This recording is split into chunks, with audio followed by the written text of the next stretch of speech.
स्वागत है आपको एक बार फिर से मेरे YouTube चैनल पर।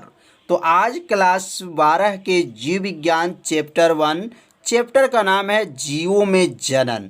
तो आज जीवों में जनन के बारे में आज अध्ययन करेंगे। तो याद रखिए यह शाम को 8 बजे लाइव क्लास चलता है।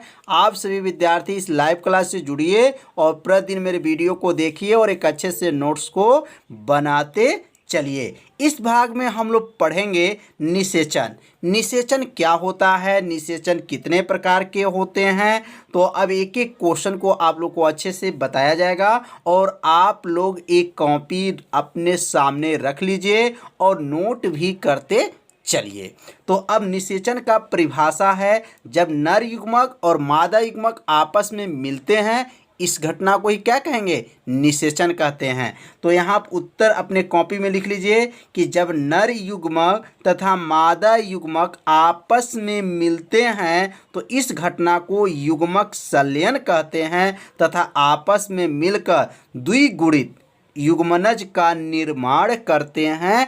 इस घटना को क्या कहेंगे, निषेचन कहा जाता है। अर्थात जब नर और मादा जब आपस में मिलते हैं तो युग्मक संलयन बनता है और वह मिल करके द्विगुणित युग्मनज का क्या करते हैं, निर्माण करते हैं। इस घटना को क्या कहते हैं, निषेचन कहते हैं।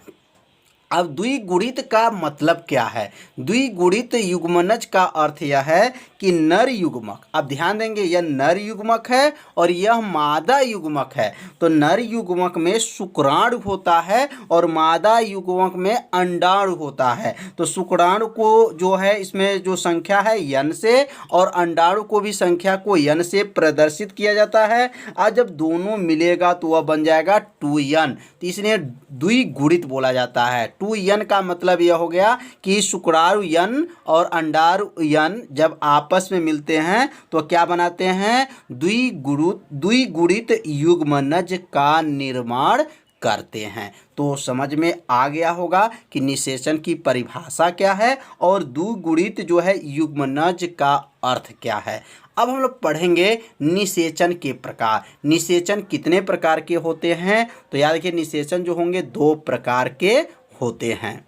तो निषेचन 2 प्रकार के होते हैं। कौन कौन होते हैं। तो पहला जो है बाह्य निषेचन, इसे अंड प्रजक भी कहा जाता है। और दूसरा का नाम है आंतरिक निषेचन, इसको सजीव प्रजक कहा जाता है। तो अब बाह्य निषेचन क्या होता है और आंतरिक निषेचन क्या होता है। तो अब यहाँ पे जो है बाह्य निषेचन के बारे में समझेंगे, उसके बाद से हम लोग पढ़ेंगे आंतरिक निषेचन के बारे में। तो बाह्य का मतलब हो गया कि बाहर और आंतरिक का मतलब हो गया अंदर। तो बाह्य निषेचन मतलब जब युग्मकों का संलयन मादा के शरीर के बाहर होता है। तो यह जब युग्मकों का जो संलयन होता है मादा के शरीर के क्या होता है, बाहर होता है, तो उसे क्या कहते हैं, बाह्य निषेचन कहते हैं। यह मुख्यतः जो होते हैं जलीय माध्यम में ही होता है। मतलब यह जो निषेचन की जो क्रिया होती है वह जलीय माध्यम में ही होता है, जैसे उभयचर और मछलियां में यह घटना होती हैं। तो बाह्य निषेचन का मतलब समझ में आ गया होगा कि जो यह संलयन होगा मादा के शरीर के क्या होगा, बाहर होगा, उसी को बाह्य निषेचन कहा जाता है। जैसे में उभयचर नोट कर लीजिए और मछलियां नोट कर लीजिए। अब हम लोग पढ़ेंगे आंतरिक निषेचन क्या होता है। तो बहुत आसान है। अब आंतरिक का मतलब अंदर, अब बाह्य का मतलब होता है बाहर। तो अब लिखेंगे जब युग्मकों का संलयन मादा के शरीर के अंदर संपन्न होता है। देखिए आंतरिक का मतलब अंदर, अब बाह्य का मतलब बाहर। तो यह अंदर संपन्न होता है, उसी को आंतरिक निषेचन कहते हैं। जैसे मनुष्य हो गया, बंदर हो गया, गाय है, खरगोश है, ये सब इसमें क्या होता है, आंतरिक निषेचन की क्रिया होता है। तो समझ में आ गया होगा कि आंतरिक निषेचन क्या है। आप सभी विद्यार्थी इसे अपने कॉपी में क्या कीजिए, नोट भी करते चलिए, जिससे एक अच्छे से नोट्स भी आपको तैयार हो जाए। तो दोनों निषेचन आप लोग को अच्छे से समझ में आ गया होगा। यदि आपको समझ में नहीं आ रहा होगा तभी ज़रूर कमेंट कीजिएगा आप लोग। अब हम लोग पढ़ेंगे मोस्ट आईएमपी क्वेश्चन आ गया कि जो यह क्वेश्चन बताया जाएगा यह कई साल की परीक्षा में पूछा जा चुका है। तो इस प्रश्न को आप लोग अच्छे से तैयार कर लीजिए। अब यहाँ पे नोट कर लेंगे क्वेश्चन कि बाह्य निषेचन तथा आंतरिक निषेचन में अंतर। यह निषेचन जो है कई साल की परीक्षा में आ चुका है, तो इसलिए इस अंतर को आप लोग अच्छे से इसको तैयार कर लीजिएगा। अब यहाँ दो कॉलम पहले आप लोग बना लीजिए अपने कॉपी में, और एक को लिख लीजिए बाह्य निषेचन और एक को लिख लीजिए आंतरिक निषेचन। अब ये बाह्य निषेचन में अब लिखेंगे पहला, जब युग्मकों का संलयन मादा के शरीर के क्या होता है, बाहर होता है, उसे बाह्य निषेचन कहते हैं। कितना आसान है। बाह्य का मतलब यह हो गया कि शरीर के बाहर जो निषेचन की क्रिया होगी, और आंतरिक निषेचन का अर्थ है कि शरीर के अंदर संपन्न होगी। तो यह पहला अंतर को यह कॉपी में नोट कर लीजिए। अब यहाँ इसका पहला क्या है, जब युग्मकों का संलयन मादा के शरीर के अंदर संपन्न होता है, उसे आंतरिक निषेचन कहते हैं। तो आंतरिक मतलब ये शरीर के अंदर जो है निषेचन की क्रिया होगा, उसको क्या कहेंगे, आंतरिक निषेचन कहते हैं। और जो शरीर के जो होता है बाहर जो संपन्न क्रिया होगा, उसे बाह्य निषेचन कहते हैं। तो पहला अंतर आप लोग को अच्छे से समझ में आ गया होगा। अब हम लोग दूसरा अंतर के बारे में समझेंगे। दूसरा अंतर है नर एवं मादा। अब नर एवं मादा युग्मक अधिक संख्या में बनते हैं। मतलब बाह्य निषेचन में जो होता है नर एवं मादा जो युग्मक होते हैं, इसमें अधिक संख्या में बनते हैं। और इसमें लिखेंगे नर युग्मक अधिक संख्या में, परंतु मादा युग्मक कम संख्या में बनते हैं। अर्थात इसका अर्थ यह हुआ कि बाह्य निषेचन में जो नर और मादा युग्मक होते हैं वह अधिक संख्या में बनते हैं, जबकि आंतरिक निषेचन में नर युग्मक अधिक संख्या में बनते हैं, परंतु मादा युग्मक कम संख्या में बनते हैं। तो यह दो अंतर आपको अच्छे से समझ में आ गया होगा। अब हम लोग अंतर समझेंगे तीसरा है, इनमें दोनों प्रकार के युग्मक बाहरी माध्यम से छोड़े जाते हैं। अब इनमें दोनों प्रकार के, इनमें मतलब किसमें, बाह्य निषेचन में दोनों प्रकार के युग्मक बाहरी माध्यम से छोड़े जाते हैं। बाहरी माध्यम मतलब बाहर के द्वारा जो युग्मक होंगे या बाहर के द्वारा ही से क्या करते हैं, छोड़े जाते हैं। इसमें जो होगा, इनमें नर युग्मक बाहरी माध्यम से छोड़े जाते हैं, किंतु मादा युग्मक शरीर के अंदर ही होता है। तो यहाँ समझ में आप लोग को आ गया होगा कि इसमें जो होगा बाह्य निषेचन में ये दोनों प्रकार के युग्मक मतलब नर युग्मक और मादा युग्मक जो होंगे बाहरी माध्यम से छोड़े जाते हैं, लेकिन इसमें जो होता है नर युग्मक जो होते हैं बाहरी माध्यम से छोड़े जाते हैं, किंतु मादा जो युग्मक शरीर के क्या होता है, अंदर ही होता है। तो चार अंतर आप लोग को अच्छे से समझ में आ गया होगा। अब अगला हम लोग यहाँ तीन अंतर है। अब चौथा अंतर के बारे में समझेंगे। अब चौथा अंतर है, इसके द्वारा उत्पन्न हुए जीवों की संख्या अत्यधिक होते हैं। इसके द्वारा जो उत्पन्न होगा मतलब बाह्य निषेचन में जो क्रिया होता है उसके द्वारा जो अगर उत्पन्न जो जीवों की संख्या क्या होता है, अधिक होते हैं। और यहाँ लिखेंगे इसके द्वारा उत्पन्न हुए जीवों की संख्या क्या होती हैं, कम होती हैं। तो इसमें जीवों की जो संख्या होती है इसमें कम होता है, और इसमें जो जीवों की संख्या जो होता है क्या होता है, अधिक होता है। तो ये चार अंतर आप लोग को समझ में आ गया होगा। ये चार अंतर को अपने कॉपी में नोट कर लीजिए, 2 बार पढ़ लीजिए, आपको यह अंतर क्या होगा, अच्छे से याद हो जाएगा। यह अंतर आपको कैसा लगा आप लोग ज़रूर कमेंट कीजिए, और एक अच्छे से आप लोग नोट्स को बनाते चलिए। तो अब हम लोग पढ़ेंगे युग्मक के प्रकार। युग्मक कितने प्रकार, देखिए युग्मक जो होते हैं 2 प्रकार के होते हैं। पहला का नाम है सम युग्मक होता है, और दूसरा जो नाम है विषम युग्मक होता है। तो युग्मक के कितने प्रकार के हो गए, तो युग्मक जो है 2 प्रकार। तो अब हम लोग पढ़ेंगे सम युग्मक क्या होता है, और उसके बाद से पढ़ेंगे विषम युग्मक क्या होता है। तो अब यहाँ सम युग्मक की परिभाषा को ध्यान से देखेंगे, तो परिभाषा देखने के बाद ही आपको तुरंत क्या हो जाएगा, याद हो जाएगा। तो ध्यान दीजिए, सम माने क्या होता है, समान। जब नर तथा मादा युग्मक आकारकी रूप से, मतलब आकारकी मतलब आकार के रूप से पूर्णतः क्या हो, समान होते हैं, उन्हें सम युग्मक कहते हैं। इनमें नर युग्मक तथा मादक युग्मक के आधार पर कोई अंतर नहीं होता है। इसका मतलब जो होता है, नर और मादा युग्मक जो होंगे क्या होंगे, समान होते हैं, इसे सम युग्मक कहा जाता है। तो सम युग्मक समझ में आ गया होगा कि जब नर तथा मादा युग्मक आकारकी रूप मतलब आकार के रूप से पूर्णतः क्या हो, समान होते हैं, उन्हें सम युग्मक कहते हैं। तो अब यहाँ पर जैसे क्या है, तो याद, जैसे जो है शैवाल है, शैवाल जो होते हैं वह सम युग्मक में आते हैं। तो परिभाषा को अपने कॉपी में आप लोग क्या कीजिए, नोट कर लीजिए, ऐसे 2 बार पढ़ लीजिए, याद हो जाएगा। तो अब हम लोग पढ़ेंगे विषम युग्मक क्या है, विषम युग्मक की परिभाषा क्या है। तो विषम मतलब अलग अलग, असमान रहेंगे। इसके सम युग्मक मतलब यह हो गया कि नर और मादा युग्मक जो होंगे क्या होंगे, पूर्णतः समान होते हैं। और विषम युग्मक मतलब नर और मादा के जो युग्मक होंगे वह समान नहीं होते हैं, याद रखिए, असमान होते हैं। तो यहाँ परिभाषा, यहाँ पे विषम युग्मक का लिख लीजिए कि परिभाषा होगा, जब नर तथा मादा युग्मक असमान होते हैं, मतलब नर और मादा जो युग्मक होंगे वो अलग अलग होंगे, असमान होते हैं, उन्हें विषम युग्मक कहते हैं। और सम युग्मक में क्या है, जब नर तथा मादा युग्मक क्या हो, समान होते हैं, उसे सम युग्मक कहते हैं। तो परिभाषा कितना आसान है। अब यहाँ नीचे लिख लेंगे, नर युग्मक आकार में छोटा तथा मादा युग्मक आकार में क्या होता है, बड़ा होते हैं। तो विषम युग्मक में जो नर और मादा युग्मक अलग अलग होते हैं, तो जिसमें नर युग्मक जो होते हैं उनका आकार छोटा होता है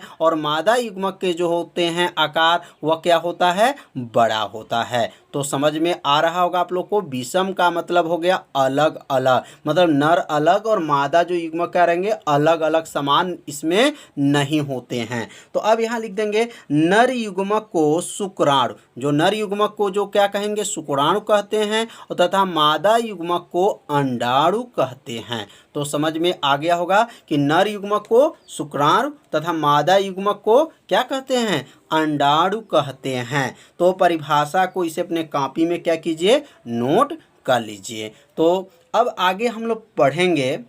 तो अब परिभाषा, अब अगला जो है भ्रुदभव क्या होता है। तो अब इसका जो परिभाषा बहुत ही आसान है, बस 2 लाइन का परिभाषा है, इसको 1 बार 2 बार पढ़ लेंगे, आप लोग को परिभाषा जो है याद हो जाएगा।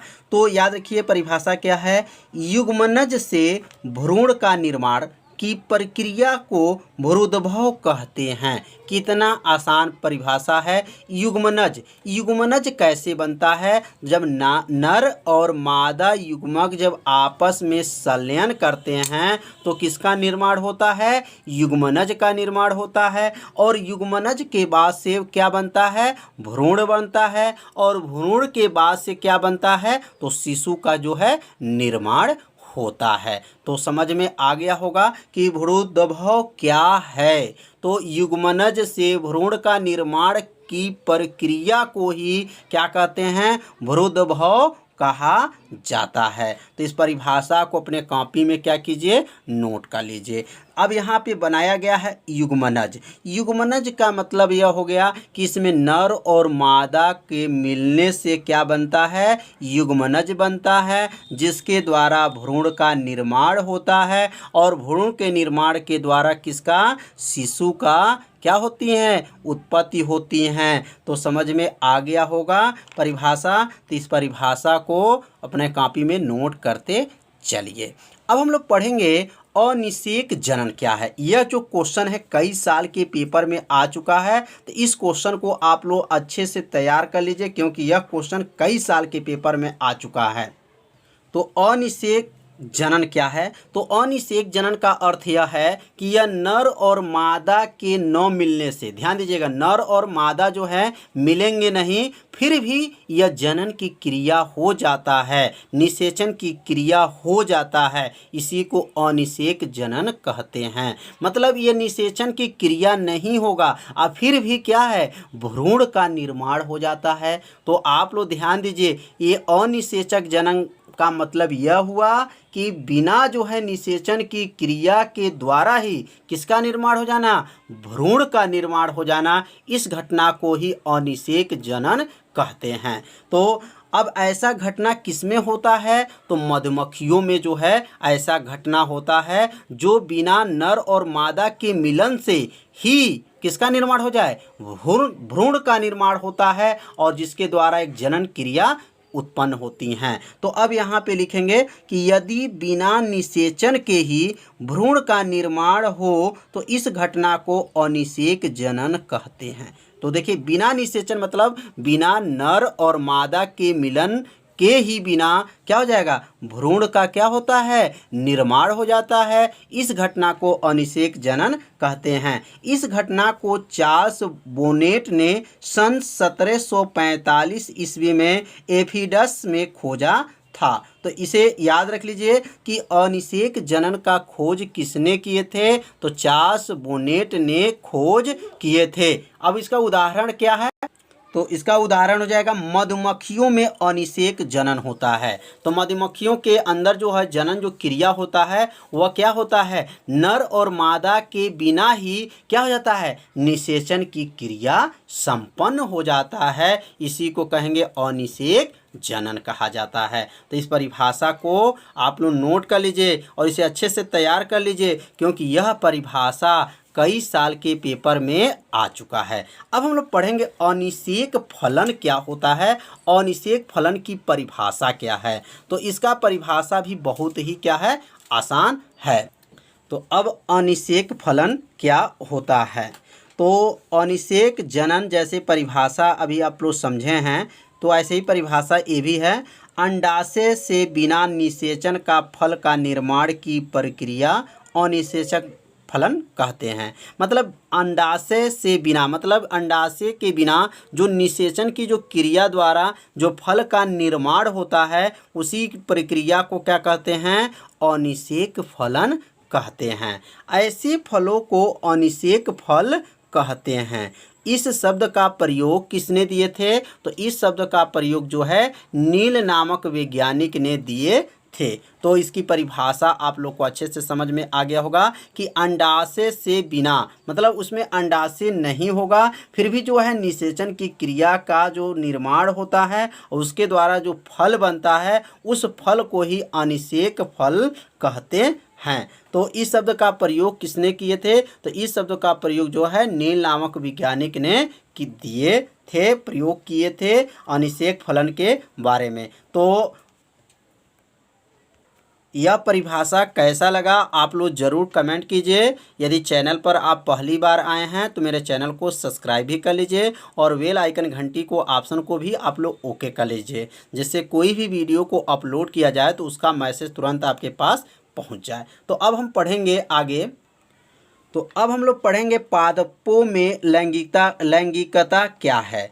तो याद रखिए, पादपों मतलब पौधों में लैंगिकता क्या होता है। तो यहाँ पे अपने कॉपी में नोट कर लीजिए, पादपों में लैंगिकता निम्न प्रकार के होते हैं। पहला जो होता है एक लिंगी पुष्प होता है, दूसरा जो है द्विलिंगी पुष्प होता है, तीसरा जो है एक लिंगाश्रयी पादप होता है, चौथा जो है द्विलिंगाश्रयी पादप होता है और पांचवा जो होता है सर्वालिंगी पादप होता है। तो यह जो है पादपों में जो लैंगिकता क्या होता है, कितने प्रकार के होते हैं, तो यह आपके टोटल जो है 5 प्रकार के होते हैं। पांचों को क्रमशः आपको बताया जाएगा।